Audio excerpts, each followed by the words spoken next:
¿Y si te dijera que tras cada dormitorio real se escondían secretos tan prohibidos, tan meticulosamente controlados, que un solo paso en falso podía derribar reinos enteros? Las cámaras privadas de la antigua realeza no eran solo lugares de descanso e intimidad. Eran teatros de poder, campos de batalla de sucesión y santuarios regidos por reglas tan estrictas que romperlas podía significar el exilio, la prisión o incluso la muerte. Durante siglos, los dormitorios de reyes y reinas han estado envueltos en misterio, sus costumbres ocultas a la vista de todos, sus protocolos transmitidos a través de tradiciones susurradas que pocos se atreven a expresar. Esta noche descorremos las cortinas de seda y los drapeados dorados para revelar las reglas más impactantes, desconcertantes y absolutamente alucinantes que regían los espacios más privados de los gobernantes más poderosos de la historia. Estas no son solo curiosidades históricas pintorescas, son las regulaciones reales, documentadas y a menudo brutales, que moldearon los momentos más íntimos de la vida real. Desde quién podía entrar en estos espacios sagrados hasta qué se podía decir entre sus paredes, desde los extraños rituales que precedían al sueño real hasta las aterradoras consecuencias de romper el protocolo del dormitorio. Estamos a punto de descubrir un mundo donde la privacidad era una ilusión y cada susurro tenía consecuencias políticas. Las historias que voy a compartir pondrán a prueba todo lo que crees saber sobre la vida real. Tras el glamour y la grandeza se escondía una realidad tan controlada, tan asfixiante, que incluso los monarcas más poderosos eran prisioneros de sus propios aposentos. Estas reglas prohibidas no eran meras sugerencias o costumbres apacibles. Eran leyes impuestas por ejércitos de sirvientes, espías y cortesanos cuyas vidas dependían de mantener el sagrado orden de la privacidad real. Imagínate esto: eres la persona más poderosa de tu reino, comandando ejércitos, controlando vastos tesoros y decidiendo el destino de millones. Sin embargo, cuando te retiras a tus aposentos privados, estás rodeado de reglas tan intrincadas y exigentes que cada movimiento está coreografiado, cada respiración monitoreada, cada momento íntimo sujeto a antiguos protocolos que no admiten desviación. Desde los palacios de Versalles hasta las ciudades prohibidas de la antigua China, desde los harenes de los sultanes otomanos hasta los aposentos privados de los faraones egipcios, los dormitorios reales se regían por leyes que parecen casi inconcebibles. No se trataba solo de reglas de etiqueta o ceremonia, eran normas que controlaban quién podía tocar la ropa de cama real, quién podía presenciar su sueño, quién podía entrar durante una enfermedad real y quién podía estar presente en los momentos más privados de la vida real. Las consecuencias de romper estas reglas eran rápidas y despiadadas. Los registros judiciales nos hablan de sirvientes ejecutados por entrar en los dormitorios reales sin invitación, de nobles desterrados por pronunciar palabras inapropiadas en los aposentos reales, de familias enteras destruidas porque alguien violaba los sagrados protocolos de la intimidad real.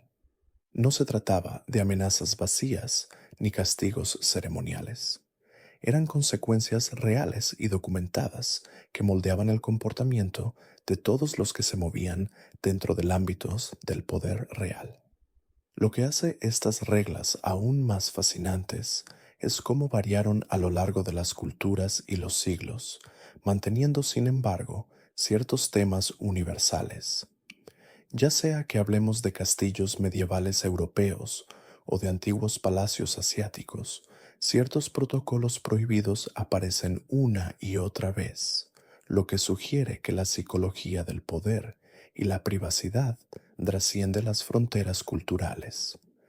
Las reglas de dormitorio de la antigua realeza revelan algo profundo sobre la naturaleza humana y la influencia corruptora del poder absoluto.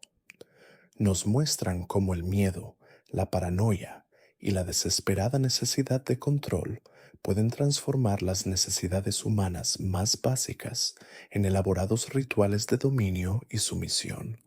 Demuestran cómo la privacidad se convierte en un arma cuando la ejercen quienes ostentan la máxima autoridad sobre la vida y la muerte.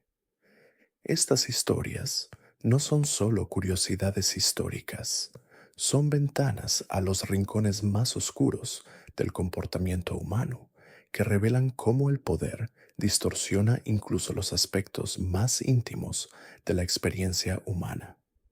Nos muestran qué sucede cuando el miedo se convierte en el principio rector de la vida cotidiana, cuando la confianza se convierte en un lujo que los gobernantes no pueden permitirse, cuando la paranoia se convierte en el precio de mantener el control absoluto.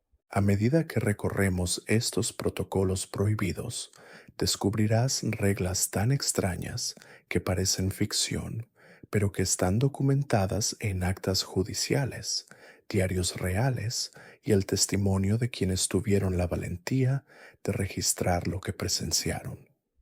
Aprenderás sobre los ejércitos de sirvientes cuyo único propósito era mantener los protocolos del dormitorio real, las elaboradas ceremonias que precedían al sueño real y los terribles castigos que aguardaban a quien se atreviera a violar estas reglas sagradas.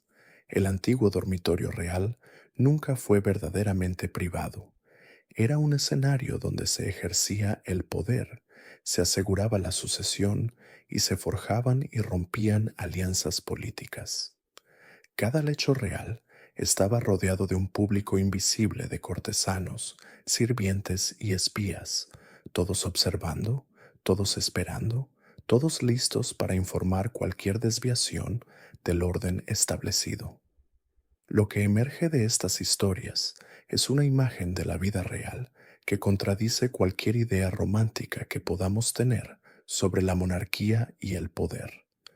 No se trataba de reinos de cuentos de hadas, donde reyes y reinas vivían felices para siempre.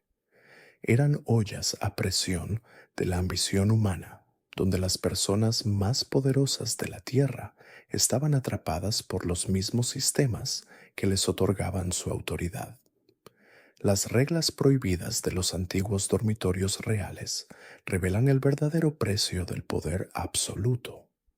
Nos muestran cómo la búsqueda del control puede convertir a los seres humanos en prisioneros de su propia creación, cómo el miedo a perder el poder puede corromper incluso las experiencias humanas más básicas, cómo la necesidad de seguridad puede convertirse en una forma de muerte espiritual. Desde el momento en que los antiguos miembros de la realeza se retiraban a sus aposentos hasta que emergían a la mañana siguiente, sus vidas se regían por protocolos tan detallados y exigentes que la espontaneidad se volvía imposible y la conexión humana genuina se convertía en un lujo peligroso.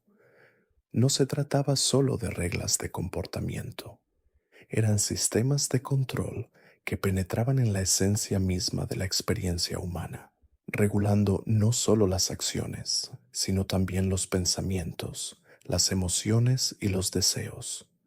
Los sirvientes que mantenían estos protocolos estaban atrapados en las redes del deber y el miedo. Sabían que sus vidas dependían del cumplimiento perfecto de deberes que a menudo parecían imposibles de cumplir. Vivían con el terror constante de cometer errores que podrían costarles todo, pero también guardaban secretos que podrían destruir a los mismos gobernantes a los que servían. Al explorar estas reglas prohibidas, descubriremos cómo moldearon no solo las vidas de la realeza, sino también las de civilizaciones enteras. Estos protocolos de dormitorio no eran curiosidades aisladas, formaban parte de sistemas de control más amplios que se extendían por las cortes reales y la vida cotidiana de los ciudadanos comunes. Eran microcosmos de las dinámicas de poder más amplias que moldearon la historia de la humanidad durante milenios. El antiguo dormitorio real era un lugar donde lo público y lo privado se fundían, donde los momentos más íntimos de la vida humana se convertían en asuntos de política de Estado, donde los deseos personales se subordinaban a la necesidad política. Era un espacio donde los seres humanos se transformaban en símbolos, donde la identidad individual se sacrificaba en el altar de la autoridad real. Estas historias desafiarán tus suposiciones sobre el poder, la privacidad y la naturaleza humana. Revelan cómo la búsqueda del control absoluto puede corromper incluso las experiencias humanas más básicas, como el miedo puede convertirse en el principio rector de civilizaciones enteras, y cómo la necesidad de seguridad puede convertirse en una forma de prisión espiritual.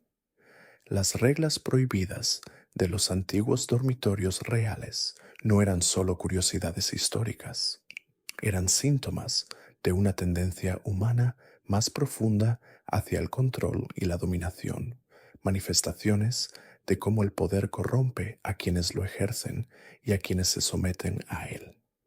Revelan verdades atemporales sobre la naturaleza humana que siguen vigentes hoy, en nuestra era de vigilancia y control.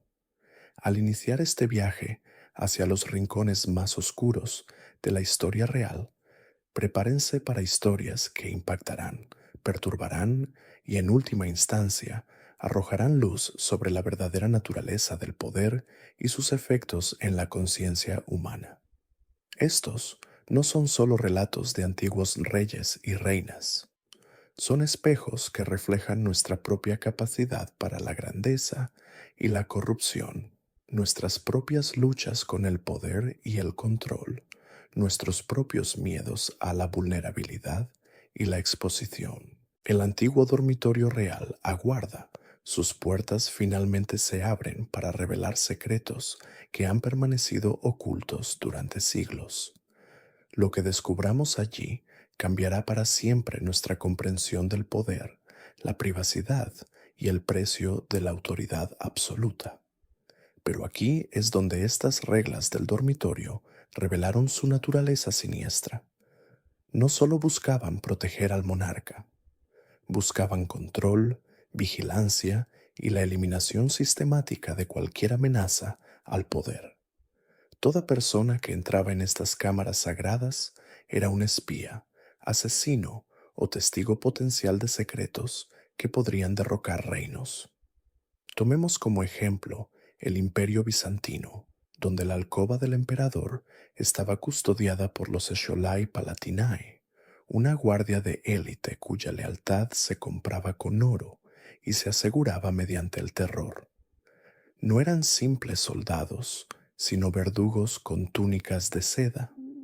Cualquiera que violara los protocolos de la cámara se enfrentaba a la muerte inmediata, sin juicio ni explicación, solo a un rápido puñal en la garganta. Pero lo que la mayoría de la gente desconoce es que estos guardias también se vigilaban entre sí, informando de conversaciones, movimientos e incluso del más mínimo indicio de deslealtad.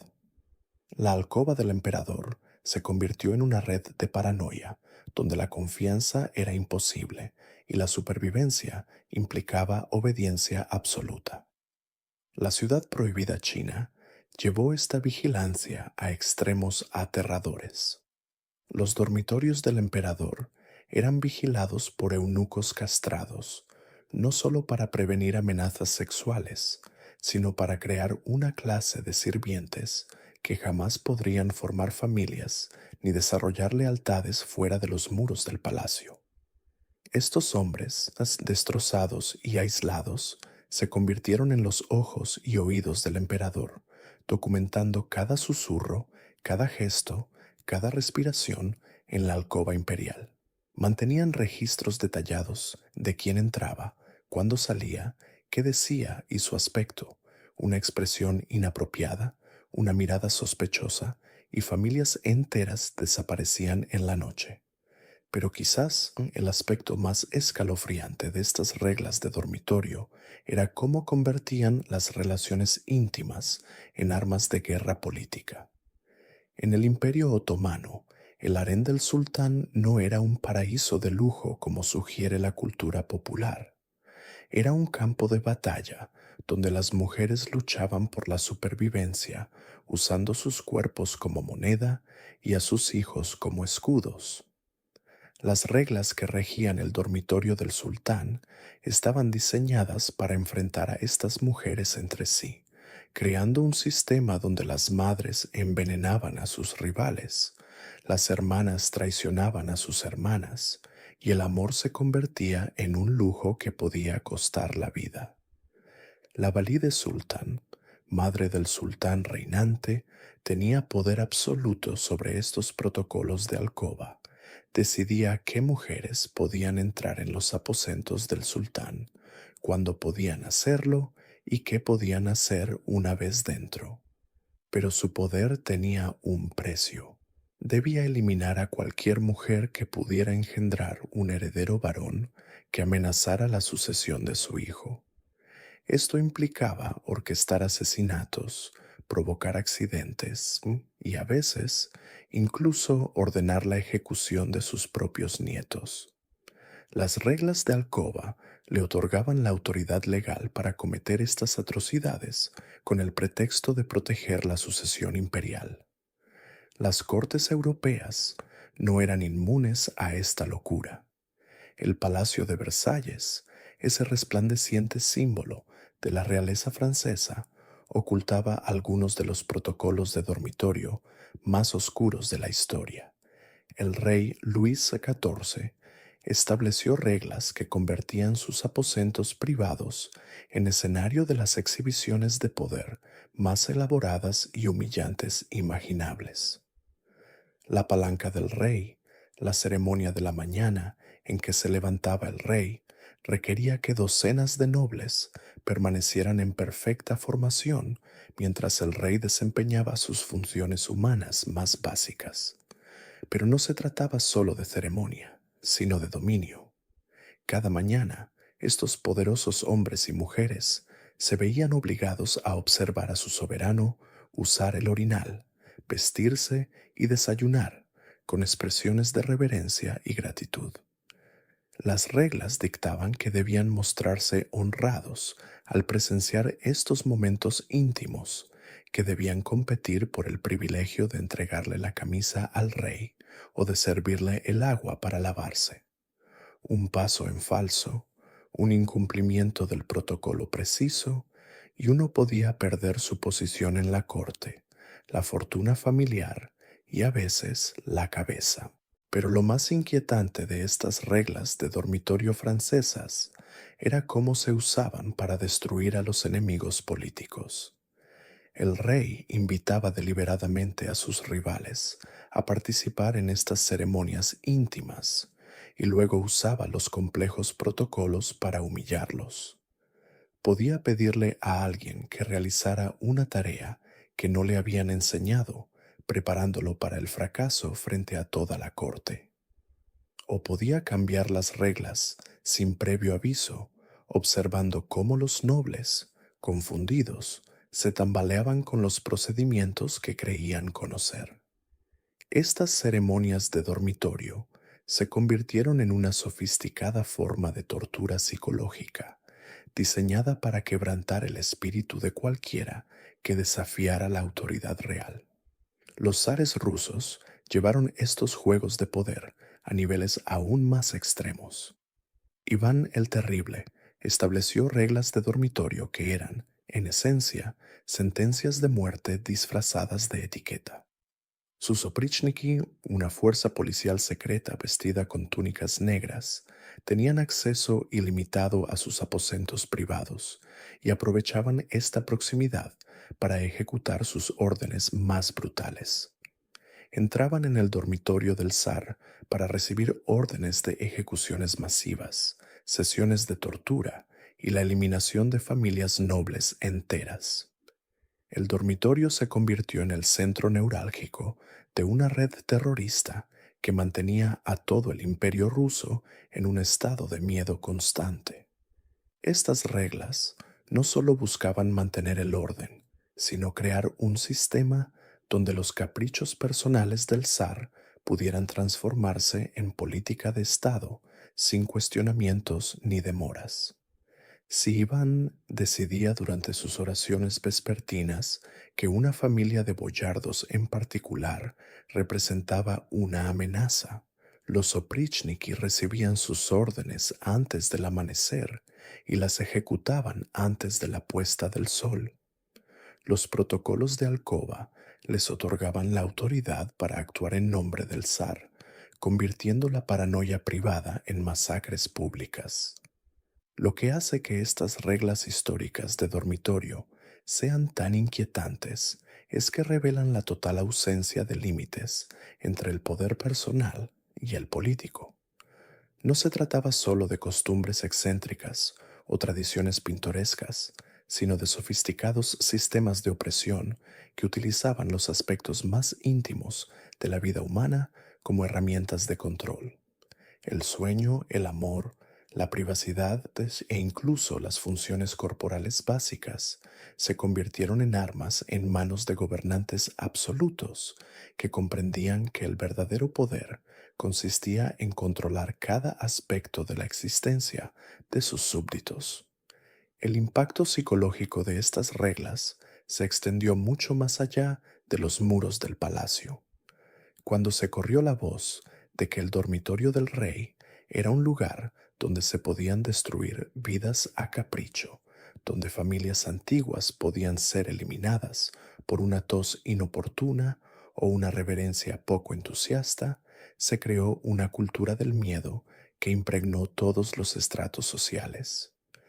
La gente empezó a vigilar sus propios pensamientos, sus propias emociones, sus propios sueños, porque sabían que incluso en el sueño, incluso en sus momentos más íntimos, seguían sujetos a la autoridad absoluta del monarca.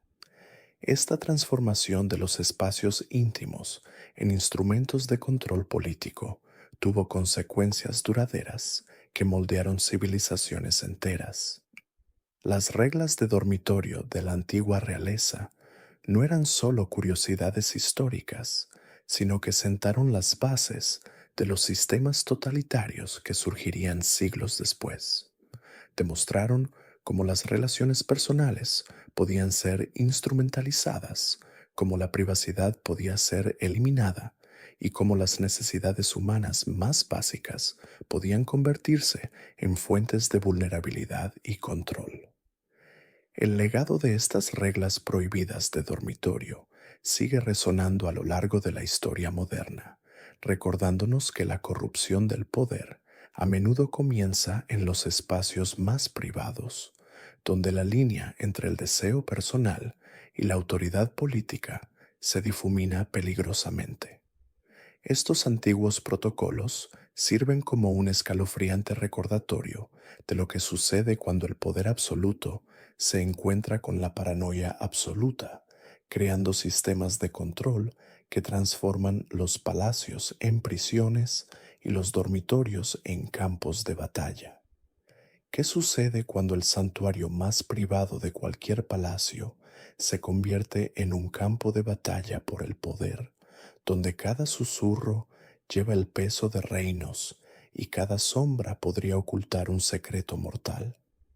Los dormitorios de la antigua realeza no eran solo cámaras de descanso, sino arenas donde se desarrollaban los juegos de supervivencia más despiadados a puerta cerrada. Pero quizás lo más escalofriante de estas reglas prohibidas en el dormitorio no era lo que controlaban, sino a quién controlaban. Las mujeres de linaje real se vieron atrapadas en una red de normas tan asfixiantes que su propia existencia se convirtió en una representación orquestada por fuerzas que escapaban a su comprensión. No eran solo reinas y princesas, sino prisioneras de sus propios privilegios, sujetas a protocolos de dormitorio que harían que la vigilancia moderna pareciera un juego de niños. Tomemos como ejemplo el Imperio Bizantino, donde la emperatriz nunca estaba realmente sola, ni siquiera en los momentos más íntimos de su vida. El protocolo de la Cámara Sagrada exigía que un guardián especialmente designado, conocido como el guardián del litoral imperial, permaneciera siempre al alcance del oído. Esto no era protección, sino espionaje disfrazado de ceremonia. Cada respiración, cada movimiento, cada plegaria susurrada era registrada y reportada a una red de funcionarios del palacio que trataban los momentos privados de la emperatriz como si fueran inteligencia de Estado. Pero los bizantinos eran aficionados comparados con el enfoque de la dinastía Ming para la vigilancia de los dormitorios reales. La doctrina del lecho del dragón establecía que las concubinas del emperador debían ser vigiladas no solo durante sus encuentros con él, sino también en sus horas de preparación, sus periodos de recuperación e incluso sus sueños. Los registros del Palacio de la Ciudad Prohibida revelan que eunucos especializados eran entrenados para interpretar las expresiones faciales y el lenguaje corporal de las concubinas dormidas, buscando señales de traición o deslealtad que pudieran manifestarse en su estado inconsciente. La guerra psicológica no terminó ahí.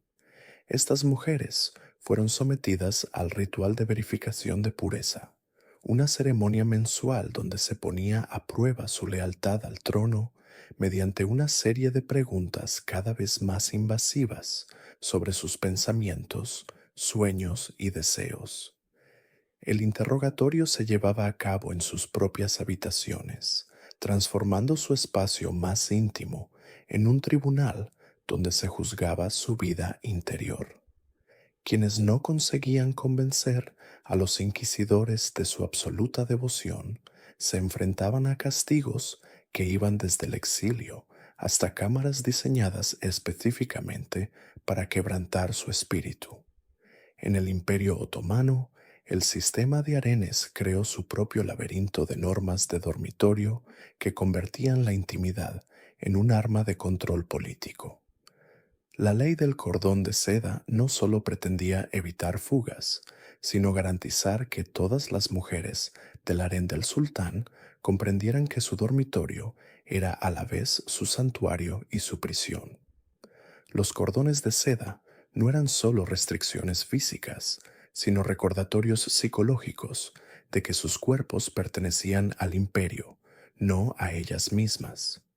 El aspecto más inquietante de estas regulaciones era cómo las mujeres se convertían en armas unas contra otras. El protocolo de confesión de concubinas exigía que cada mujer informara sobre las conversaciones privadas, los estados emocionales y las conductas sospechosas de sus compañeras de cautiverio. Los dormitorios se convirtieron en centros de espionaje donde las mujeres se veían obligadas a elegir entre la supervivencia y la hermandad, donde la lealtad mutua se consideraba una traición al Estado.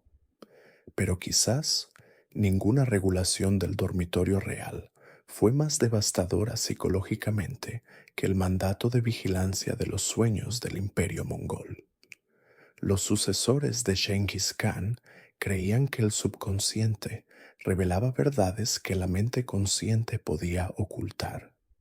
Las mujeres de la casa real debían informar de sus sueños cada mañana a intérpretes especialmente capacitados que analizaban cada símbolo, cada emoción, cada hilo narrativo en busca de indicios de deslealtad o profecías de traición. Los intérpretes de sueños tenían un poder absoluto sobre el destino de estas mujeres.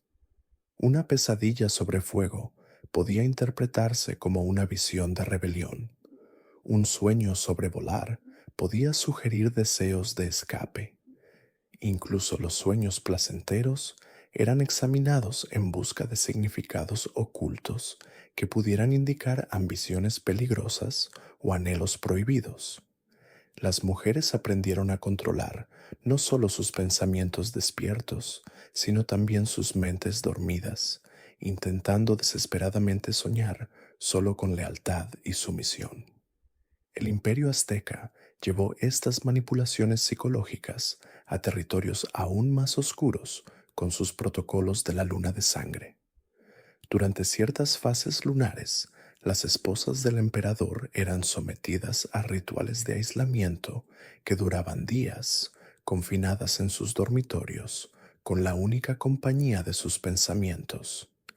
El aislamiento no era aleatorio, sino estratégicamente diseñado para desmantelar sus defensas psicológicas y hacerlas más susceptibles a las técnicas de adoctrinamiento del imperio.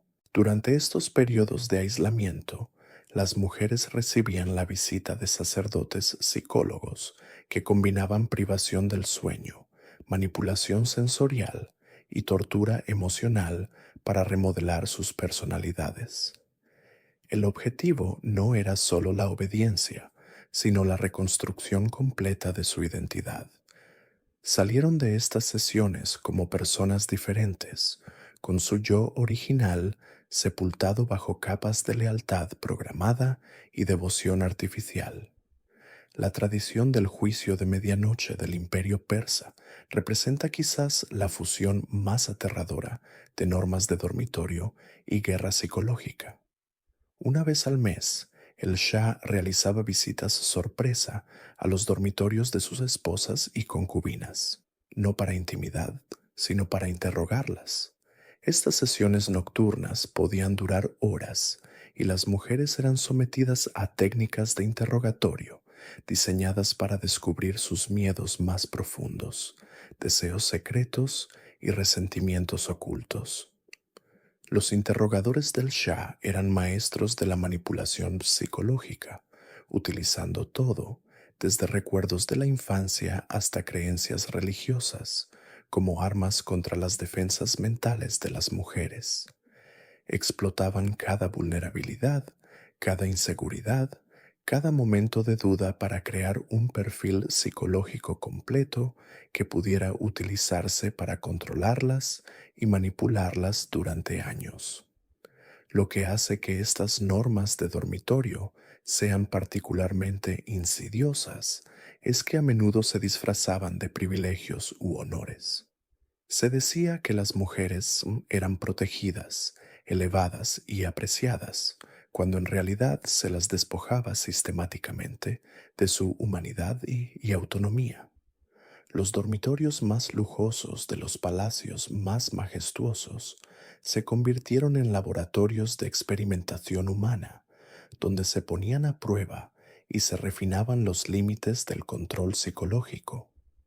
Los protocolos de la Cámara del Sol del Imperio Inca crearon una forma particularmente cruel de tortura psicológica al combinar la devoción religiosa con la vigilancia íntima. Las mujeres elegidas, conocidas como las Vírgenes del Sol, eran alojadas en habitaciones diseñadas para ser templos y prisiones a la vez. Cada aspecto de su vida privada se interpretaba a través del simbolismo religioso, y sus momentos más humanos se consideraban revelaciones divinas o fracasos espirituales. A estas mujeres se les enseñaba que sus cuerpos no les pertenecían, sino que eran recipientes de la voluntad del Dios del Sol. Sus dormitorios estaban equipados con cámaras de observación ocultas, donde los sacerdotes podían supervisar su comportamiento e interpretar sus acciones según complejos códigos religiosos. Una noche de insomnio podía interpretarse como el desagrado del Dios, mientras que un sueño tranquilo podía indicar el favor divino. Las mujeres vivían con el temor constante de que sus reacciones humanas más naturales fueran malinterpretadas y las llevaran a la destrucción. Los reinos celtas de la antigua Irlanda y Escocia desarrollaron su propio enfoque singular para la vigilancia en el dormitorio mediante la tradición de la vigilancia druídica. A las esposas del gran rey se les asignaban druidas personales que afirmaban protegerlas de los malos espíritus y las energías negativas. En realidad, estos druidas eran sofisticados manipuladores psicológicos que utilizaban sus supuestos poderes espirituales para vigilar y controlar todos los aspectos de la vida privada de las mujeres. Los druidas convencieron a las mujeres de que sus dormitorios eran espacios cargados de espiritualidad, donde sus pensamientos y emociones podían influir en el destino de reinos enteros. Esto creó una especie de prisión psicológica donde las mujeres censuraban sus propios pensamientos y emociones, creyendo que un momento de ira o tristeza podía acarrear el desastre a su pueblo. Se convirtieron en prisioneras de su supuesto poder, atrapadas por la creencia de que sus momentos privados tenían un significado cósmico. Estas antiguas normas de dormitorio revelan una verdad inquietante sobre cómo opera el poder cuando no se enfrenta a restricciones ni a la rendición de cuentas. Los espacios más íntimos se convirtieron en campos de batalla donde la dignidad humana fue sistemáticamente destruida al servicio del control político.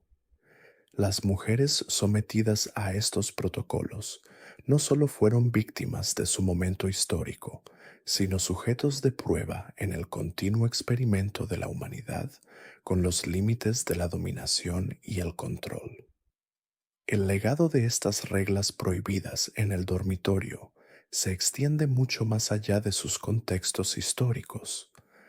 Representan un ejemplo de cómo los sistemas autoritarios se infiltran y corrompen los aspectos más privados de la experiencia humana. Nos muestran cómo el poder, si no se controla, siempre buscará colonizar no solo nuestras acciones y palabras, sino también nuestros pensamientos, sueños y momentos más íntimos. Comprender estas atrocidades históricas no se trata solo de satisfacer nuestra curiosidad sobre el pasado. Se trata de reconocer los patrones de control y manipulación que siguen manifestándose de diferentes formas a lo largo de la historia de la humanidad. Las normas de dormitorio de la antigua realeza eran laboratorios de técnicas de control psicológico que serían perfeccionadas y adaptadas por innumerables sistemas autoritarios a lo largo de los siglos. Las mujeres que soportaron estos protocolos fueron más que víctimas. Fueron pioneras involuntarias que exploraron los límites de la resiliencia humana en circunstancias imposibles. Sus historias nos recuerdan que, incluso en los momentos más oscuros de la historia, el espíritu humano encuentra maneras de sobrevivir, resistir y, en última instancia, trascender los sistemas diseñados para destruirlo. El dormitorio no era solo un lugar de descanso, era un arma. Y quizás en ningún otro lugar esto era más evidente que en la intrincada red de protocolos de envenenamiento que regían los dormitorios reales en las civilizaciones antiguas. No se trataba de simples precauciones contra la amenaza ocasional. Eran elaborados sistemas de paranoia, donde cada almohada, cada sábana, cada bocanada de aire podía contener la muerte misma. En el Imperio Otomano, el dormitorio del sultán funcionaba bajo lo que los historiadores llaman el protocolo de los 7 sabores. Cada objeto que entraba en los aposentos reales, desde las sábanas de seda hasta el incienso que se quemaba al anochecer, debía ser probado por 7 personas diferentes. Pero lo más escalofriante, no eran voluntarios, eran prisioneros, seleccionados específicamente por su carácter prescindible. El primer catador probaba las sábanas frotándolas contra la piel y esperando sus reacciones. El segundo inhalaba el aire de las almohadas. El tercero probaba el agua utilizada para lavar las sábanas. Y así sucesivamente, a través de 7 niveles de experimentación humana. Lo que hacía a este sistema particularmente aterrador era su precisión matemática. Los otomanos habían calculado que la mayoría de los venenos mostrarían efectos en plazos específicos. Las toxinas de acción rápida acabarían con el primer probador en cuestión de minutos. Los venenos más lentos podían tardar horas, acabando con el segundo o el tercero. Los más insidiosos, aquellos diseñados para actuar durante días, acabarían revelándose a través del séptimo probador, al que se mantenía con vida durante semanas específicamente para monitorear las reacciones retardadas. Era un sacrificio humano disfrazado de protocolo de seguridad. Pero los otomanos no estaban solos en su paranoia tóxica. En la antigua China, la ciudad prohibida albergaba lo que se conocía como la Cámara de la Vigilancia Perpetua, una habitación contigua al dormitorio del emperador, donde equipos de especialistas en venenos trabajaban en turnos rotativos. No eran médicos ni curanderos. Eran, en esencia, víctimas profesionales, entrenadas para detectar las señales más sutiles de contaminación a través de su propio sufrimiento. El sistema chino era aún más elaborado que el otomano. Empleaban a los llamados esclavos del olfato, individuos cuyo sentido del olfato se había agudizado deliberadamente tras años de exposición a diversas toxinas. Estas personas vivían en constante agonía, con cuerpos tan sensibles a los cambios químicos que podían detectar concentraciones de veneno imperceptibles para los humanos normales. Pasaban horas al día inhalando el aire de la alcoba del emperador, buscando el más mínimo rastro de peligro. Muchos morían no por envenenamiento, sino por el trauma físico de sus sistemas nerviosos hipersensibilizados. Los zares rusos llevaron la detección de venenos a un nivel de crueldad completamente diferente. Desarrollaron lo que los registros judiciales describen como las cámaras de respiración, habitaciones selladas, donde los presuntos envenenadores eran obligados a dormir en la misma ropa de cama destinada al zar. Pero no se trataba de una simple prueba nocturna. Estos sospechosos eran retenidos en las cámaras durante meses, bajo vigilancia constante para detectar cualquier signo de enfermedad o muerte. La tortura psicológica era tan devastadora como el riesgo físico. Personas inocentes eran llevadas a la locura, sabiendo que vivían en una posible trampa mortal, esperando descubrir si serían ellos quienes revelarían un complot de asesinato con su propia muerte. Lo que hace aún más inquietante estos protocolos de envenenamiento es cómo crearon economías enteras basadas en el sufrimiento humano. En Persia existían mercados donde la gente se vendía como servidumbre para realizar pruebas de veneno. Familias que se enfrentaban a la hambruna ofrecían a sus hijos a la corte real, a sabiendas de que probablemente era una sentencia de muerte. Los shahs persas mantenían registros detallados de estas transacciones, tratando las vidas humanas como meros recursos consumibles para su aparato de seguridad. La documentación de estas pruebas de envenenamiento revela algo que aún es escalofriante para los historiadores: la naturaleza metódica del sufrimiento. Los registros judiciales persas muestran que quienes realizaban las pruebas de envenenamiento se organizaban en categorías según su tiempo de supervivencia previsto. Los probadores del primer día solían ser individuos desnutridos que se esperaba que mostraran reacciones rápidamente. Los probadores de una semana eran especímenes más sanos que podían sobrevivir a una exposición más prolongada. Los probadores de un mes solían ser individuos jóvenes y fuertes, capaces de soportar largos periodos de posible envenenamiento. Pero quizás el aspecto psicológicamente más devastador de estos sistemas era cómo convertían el acto de dormir en una forma de tortura para los propios gobernantes.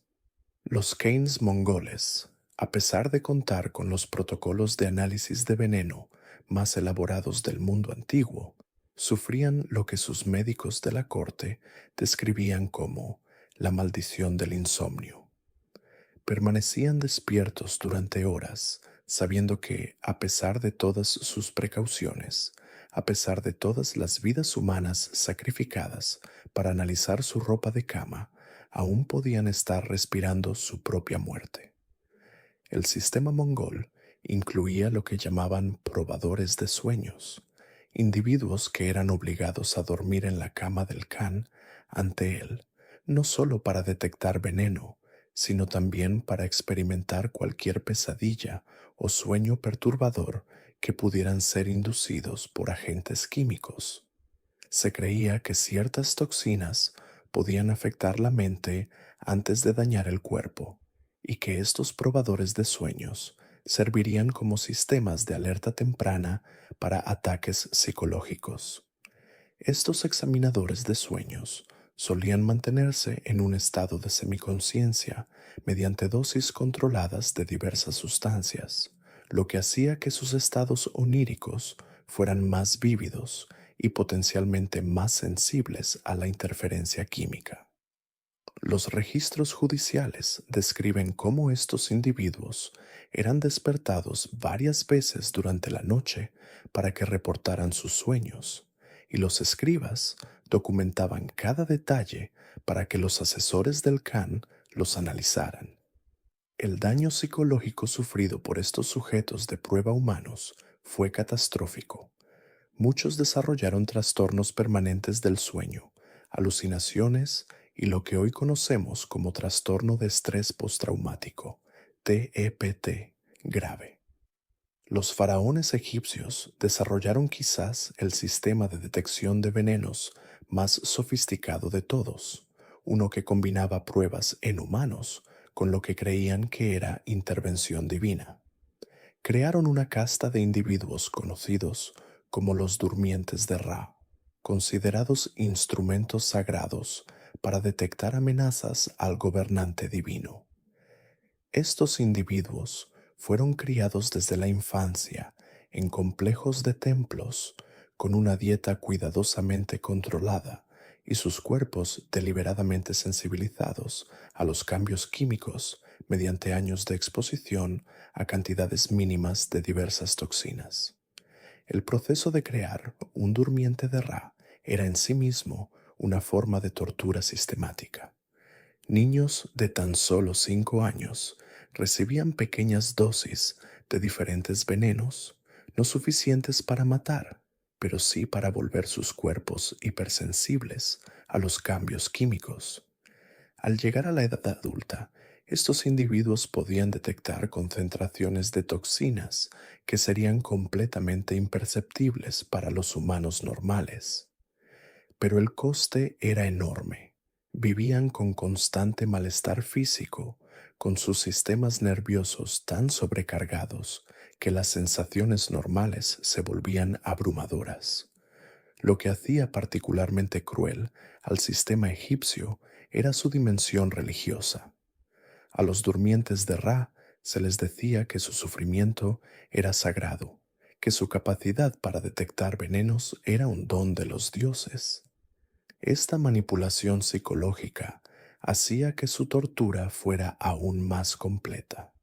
No eran solo víctimas físicas, sino espirituales, convencidos de que su agonía cumplía un propósito divino. Los protocolos de envenenamiento en el dormitorio también crearon redes completas de espionaje y contraespionaje. En el Imperio bizantino, los dormitorios del emperador estaban rodeados por lo que los historiadores de inteligencia llaman los círculos de la traición, círculos concéntricos de espías cuya función era vigilar no solo a los posibles envenenadores, sino también a los propios investigadores.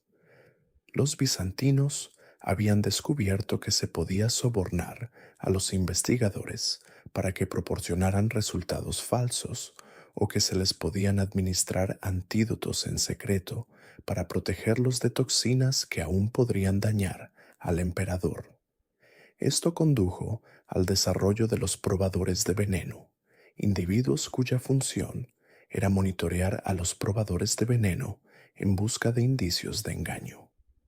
Estas personas observaban las reacciones de los probadores, buscando indicios de que pudieran haber sido comprometidos. Los registros judiciales bizantinos describen un sistema laberíntico donde capas de observadores vigilaban a otros observadores, creando un ecosistema paranoico donde la confianza era imposible y la traición se asumía.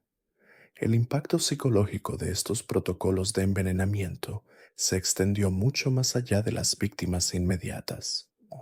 Las familias reales vivían en constante terror, sabiendo que sus momentos más íntimos, el sueño, el descanso, el simple acto de recostar la cabeza sobre una almohada, podían ser los últimos. Este miedo impregnaba todos los aspectos de la vida cortesana, creando un clima de sospecha y temor que los historiadores describen como paranoia institucionalizada. El coste humano de estos sistemas fue asombroso. Estimaciones conservadoras sugieren que los principales imperios antiguos sacrificaron cientos de miles de vidas a lo largo de los siglos debido a los protocolos de pruebas de envenenamiento. No se trataba de soldados que morían en combate ni de criminales que se enfrentaban a la ejecución. A menudo se trataba de personas inocentes, incluidos niños, cuyo único delito era ser lo suficientemente pobres o desesperados como para caer en las garras de la seguridad real.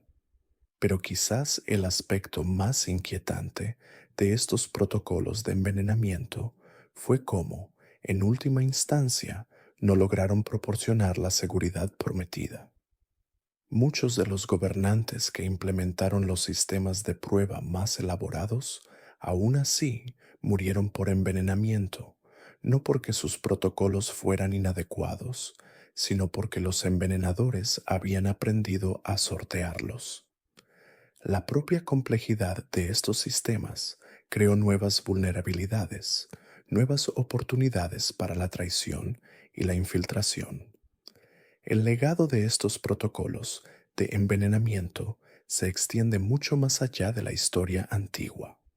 Representan algunos de los primeros experimentos de la humanidad en vigilancia y control sistemáticos, modelos tempranos de cómo el miedo puede utilizarse como arma para generar obediencia y sumisión. Las reglas de alcoba sobre las pruebas de envenenamiento no solo buscaban proteger a los gobernantes, sino demostrar poder, demostrar que la vida humana era prescindible al servicio de la seguridad real.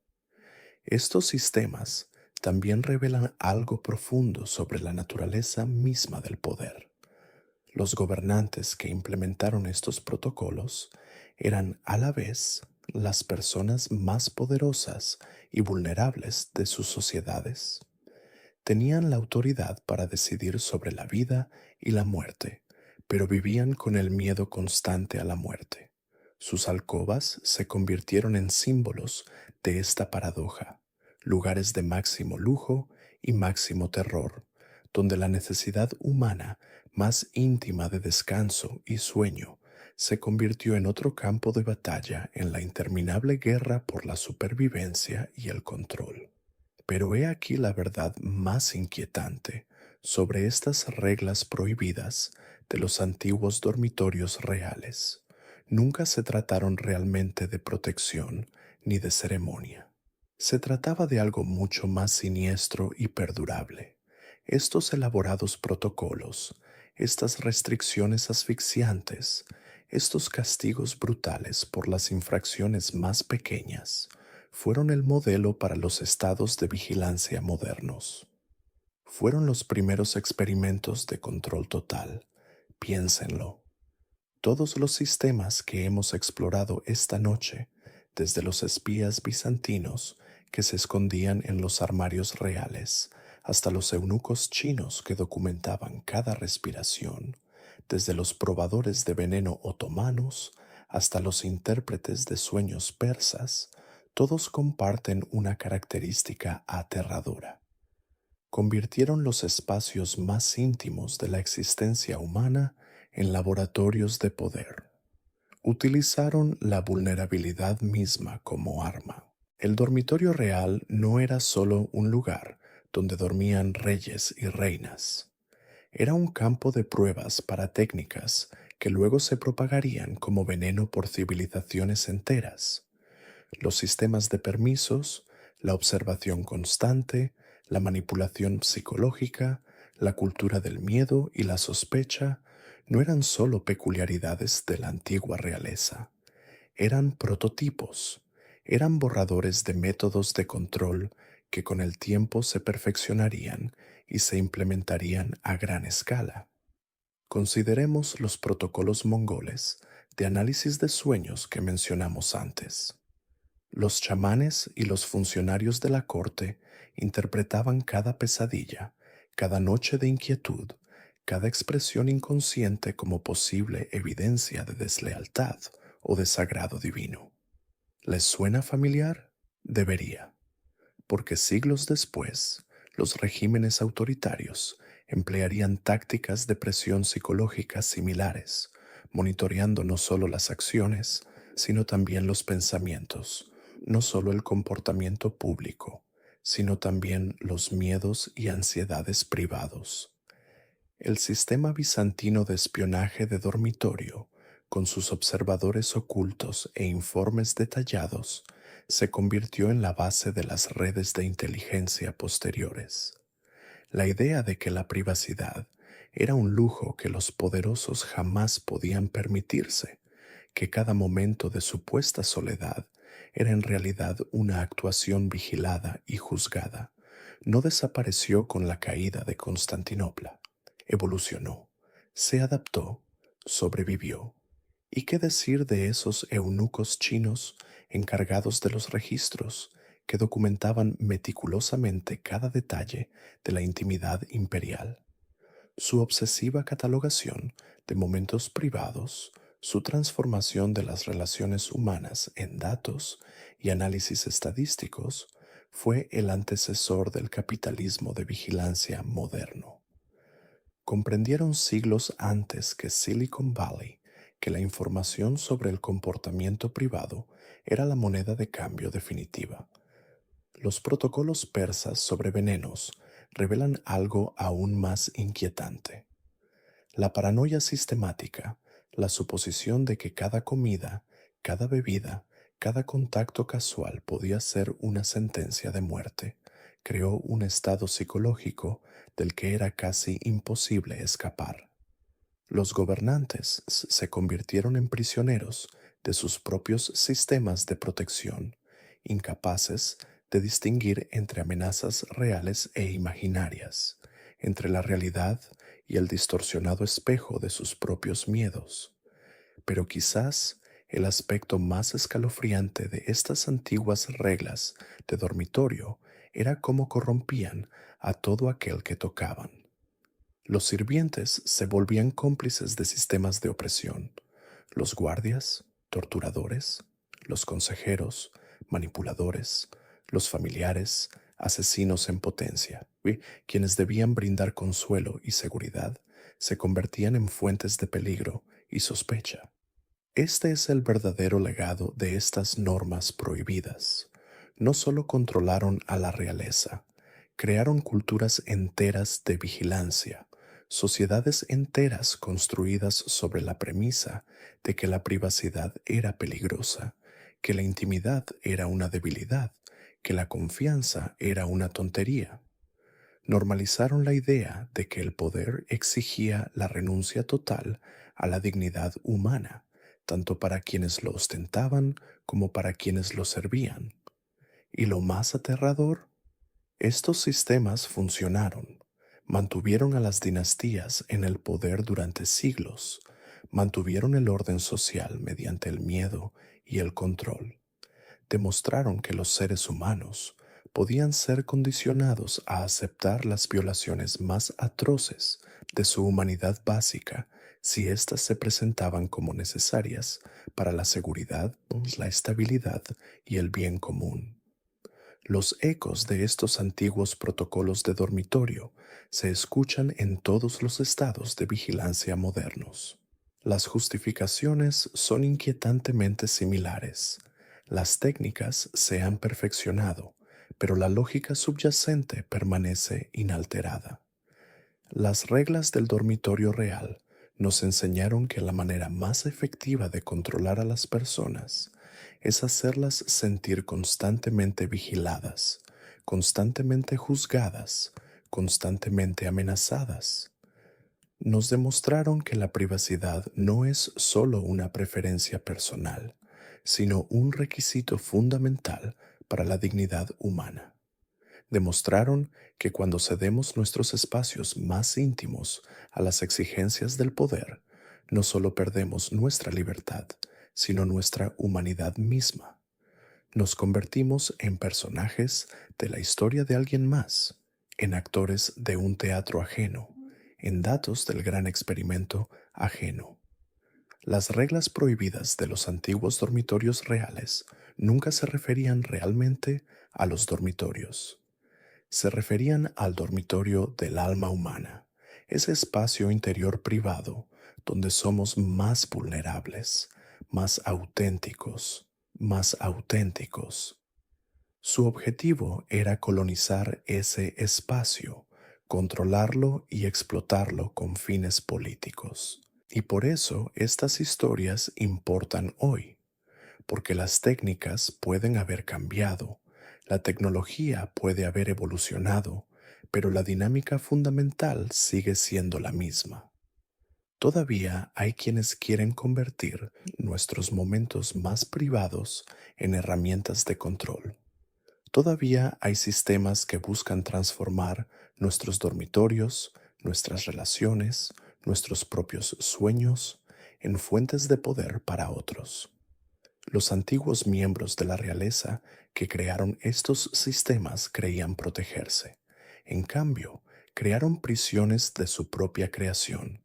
Creyeron que estaban consolidando su poder. En cambio, demostraron su extrema fragilidad. Imaginaron que controlaban a otros.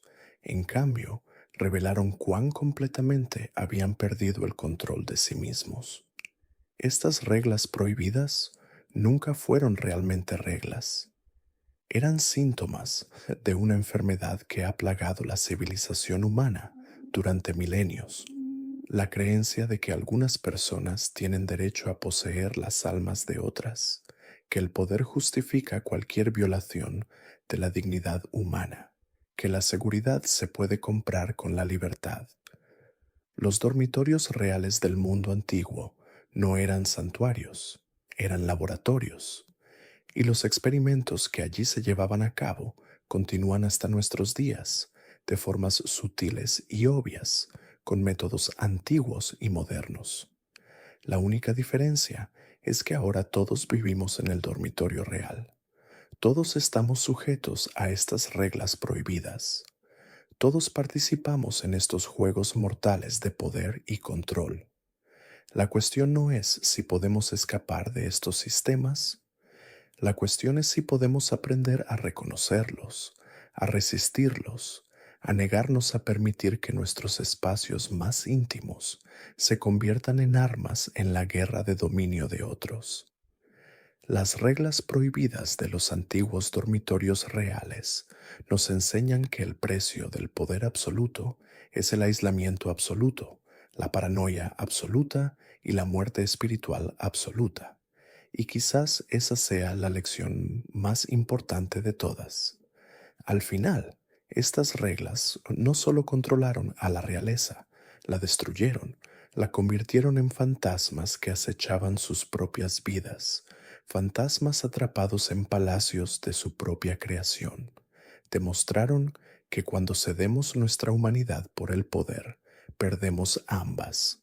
Los antiguos dormitorios reales nunca fueron en realidad para el descanso, eran para la inquietud, eran para el eterno insomnio del poder, las noches en vela de quienes han sacrificado sus almas por el control.